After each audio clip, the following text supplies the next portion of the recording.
क्या आप भी स्टिचिंग करते हुए सोइंग मशीन के प्रॉब्लम से परेशान हैं तो आपको मशीन को अपग्रेड कर देना चाहिए। हाँ जी, तो मेरी भी पुरानी मशीन थी, मैं उससे काफ़ी परेशान थी। नीचे गिरने जैसे इसका हैंडल टूट गया था, हाँ, जिससे हाथ थोड़ा सा ज़ख्मी हो जाता था। स्टिचिंग स्टार्ट करते हुए मशीन नॉट दे रही थी, स्टक हो रही थी।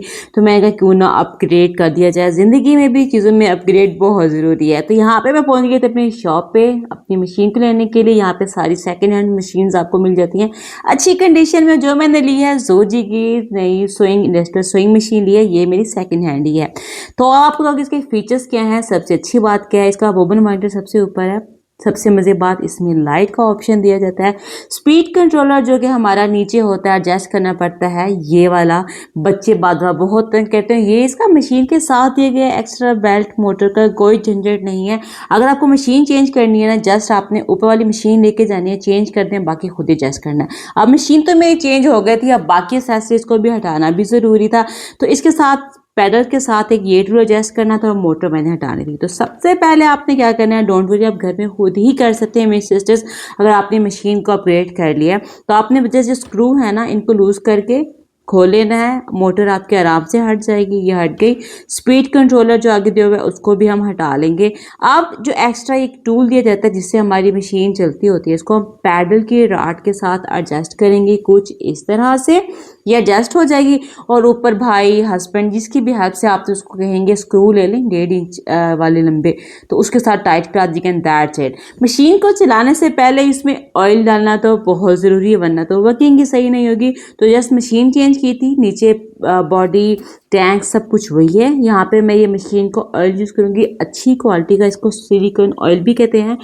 500 में 1 लीटर आपको मिल जाएगा, 1.25 लीटर इसमें जाएगा। जहाँ पे इसमें हाई लिखा हुआ है ना टैंक में, जस्ट हमने उतना ऑयल डालना है। बिगनर्स अक्सर परेशान होते हैं क्या करें, तो उनके लिए भी काफ़ी इन्फॉर्मेटिव वीडियोस है। जहाँ पे हाई लिखा हुआ है इतना, ना इससे कम डालना है ना हमने इससे ज़्यादा डालना है। आप कहेंगे टैंक येलो आ रहा है, यूज़ हो क्योंकि कंडीशन ऐसे हो जाएगी, बट आप ऑयल को चेक करें, इसकी क्वालिटी ऐसा होना बहुत ज़रूरी है, मशीन आपकी अच्छी चलेगी। देखें हाई पे आ गया, अगर आप ज़्यादा ओवर कर देंगी जब स्टिच करेंगे तो स्टिचिंग के साथ ऑयल आ रहा होगा जो कि टू मच हो जाएगा। ठीक है जी, ये हमारा ऑयल आ गया है। ऐसे जब भी आप नई मशीन लें, इसमें जो थ्रेड होता है ये इतना हो कि ऑयल में अच्छे से डिप हो जाए।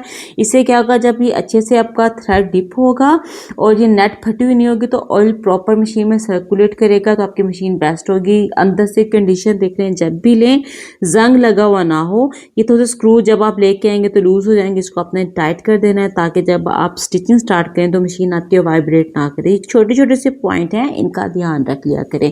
तो ये देखें किसी को बुलाने की जरूरत नहीं है, आप घर में खुद ही एडजस्ट कर सकते हैं जैसे कि मैंने किया है। अब आप करेंगे मशीन को ऑन, आपको मैं दिखाती हूँ इसका एक बहुत मैजिकल फीचर्स, वो है इसका लाइट का, जो मुझे बहुत पसंद आया। समटाइम रात को स्टिचिंग कर रहे होते हैं या कोई डार्क कलर का आप स्टिच कर रहे होते हैं, 30+ के बाद आपको थोड़ा ध्यान देना पड़ता है। तो इस लाइट का सबसे बड़ा फीचर्स ये है कि आपको इजीली स्टिचिंग कर लेंगे। जब मैं वीडियो शूट कर रही हूँ तो लाइट स्पार्कलिंग करती है, तो वो नहीं करेगी। सबसे मज़े की बात यह है कि पीछे आप कोई काम कर रहे हैं, बच्चे आ जाते हैं ना, स्पीड कंट्रोलर को छेड़े होता है, ये ऊपर है, बच्चों का हाथ इतना जल्दी भी नहीं जाएगा, आप आराम से इसकी स्पीड को एडजस्ट कर सकते हैं। ये आ जाएगा इसका रिवर्स, ये आ जाएगा हमारा स्टिच लेंथ अपनी कितनी रखनी है। और मज़े की बात, अगर आपको बहुत ज़्यादा लाइट जो है वो लग रही है तेज़, आप उसको लाइट करना चाहें, मीडियम करना चाहें, वो भी आप इजीली इसमें कर सकते हैं, है ना। सबसे मज़े का फीचर्स। और मैं जितने भी यूट्यूबर्स हैं उनको प्रॉब्लम फेस करनी पड़ती है, एक्स्ट्रा लाइट से लाइट डिम करते हैं, तो वो मसला ख़त्म। एक्स्ट्रा बॉडी दी गई, ये प्लास्टिक की है, इसमें ये वायर एक लाइट पे आ रही है, एक नीचे हमारी पैडल के साथ जो है वो कनेक्ट होगी कंट्रोल करने के लिए। बेल्ट का, मोटर का, इसके साथ कोई झंझट ही नहीं है, आपकी ज़िंदगी आसान हो जाती है। जब भी न्यू मशीन लेके आए, ऑयल डालने के बाद 5 से 7 मिनट आपने कॉन्टिन्यूसली चलाना है हाई स्पीड पे ताकि सर्कुलेट करे। स्पीड कंट्रोल कैसे करनी, PS दबाना है आपने, स्पीड अपने कम ज़्यादा जो करनी है वो करके, मतलब कि P से प्रोग्राम, S से सिलेक्शन करके आपने इसको फाइनल कर देना है। नीडल की पोजीशन ऊपर है नीचे वो दी हुई है, ये सबसे बेहतरीन है, आप वो एडजस्ट भी कर सकते हैं। स्टिचिंग करते करते बोबन हमारा में थ्रेड ख़त्म हो जाता है, हमें प्रॉपरली साइड से करना पड़ता है। तो मुझे शुरू से ना बड़ा मसला होता था, क्या मसला है, कुछ ऐसा सिस्टम हो जाए तो आसानी होती। देखिए यहीं पे ही मैंने रखा हुआ है थ्रेड, वहाँ पे नहीं लेके गई, बोबन में डाला थोड़ा सा चलाया, एक्स्ट्रा मैंने कट किया और आराम से यहाँ पे आप फिल करने हमारा जैसा स्टिच कर रहे होता है ना, अभी पूरा थ्रेड निकालना पड़ता है, पहले बॉबन को फिल करो फिर प्रॉपरली डालो, तो अब इस तरह का मसला है ही नहीं।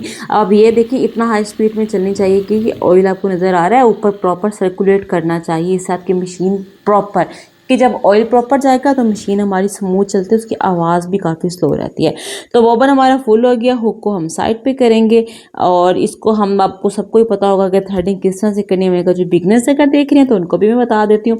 इसको हमने नीचे एडजस्ट कर लेना है और जब भी आपने बॉबन वाइंडर करना है इसका हुक साइड पे लाजमी करना है, वरना आपकी स्टिचिंग में प्रॉब्लम होगी। तो ये आपने थ्रेडिंग कर ली इस तरह से और टेंशन से होते हुए, तो सबको ही पता है किस तरह से हमने लेके आना। और आपको मैं इसकी स्टिचिंग चेक कराऊंगी, स्टिचिंग की क्वालिटी कितनी अच्छी है।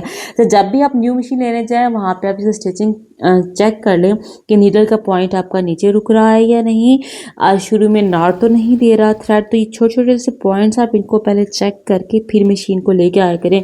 ज़्यादा लूज़ तो नहीं दे रहा, देखें अक्सर हम लेके जाएँ सिंपल सिलाई लगा तो खिंचाव आ रहा था, तो इसमें खिंचाव भी नहीं आ रहा। ये पॉइंट्स होते हैं आपने इनको देखना होता है, फिर आपने मशीन जो है वो बाय करती है। मैंने जितनी भी मशीन जो सिलेक्शन मैंने खुद ही किया, अल्हम्दुलिल्लाह मेरा एक्सपीरियंस अच्छा रहा है। मैंने कहा आपको इसकी स्टिचिंग भी दिखा देती हूँ। तो इसमें इन मशीन का सबसे बड़ा बेनिफिट ये होता है कि रफ टफ जैसे भी आपने यूज़ करना हो, इसको अपने कवर करें या ना करें इसका मसला नहीं होता। ऑफ़ कर देंगी, ऑफ़ करने के 30 सेकंड के बाद इसकी लाइट ऑफ होगी, मशीन भी आपकी बंद होगी। तो अपने परेशान नहीं होना कि ये क्या हो गया, हमने तो ऑफ़ किया फिर भी लाइट ऑन है। अब ये इसकी लाइट हो जाएगी ऑफ 30 सेकंड के बाद। अब इसको जैसे यूज़ करें इजीली कर सकती हैं। इससे पीछे मेरी जरूम की पड़ी हुई है, इतना ध्यान रखना पड़ता है कि इसको मैंने मोटी चादर के साथ लपेट के रखा है। बट इस मशीन को जैसे यूज़ करें बेस्ट है। जब आपने ये इंडस्ट्रियल स्विंग मशीन को यूज़ कर लिया ना, दूसरी मशीन पे आपको मज़ा ही नहीं आएगा। तो इतनी महंगी भी नहीं है, जो लेना चाहें आप इसको, जो बिगनर्स हैं जिनका बुटीक स्टार्ट कर रहे हैं, एक अच्छी स्विंग मशीन होनी चाहिए। तो ये थी मेरी वीडियो, यकीनन आपको अच्छी लगी होगी।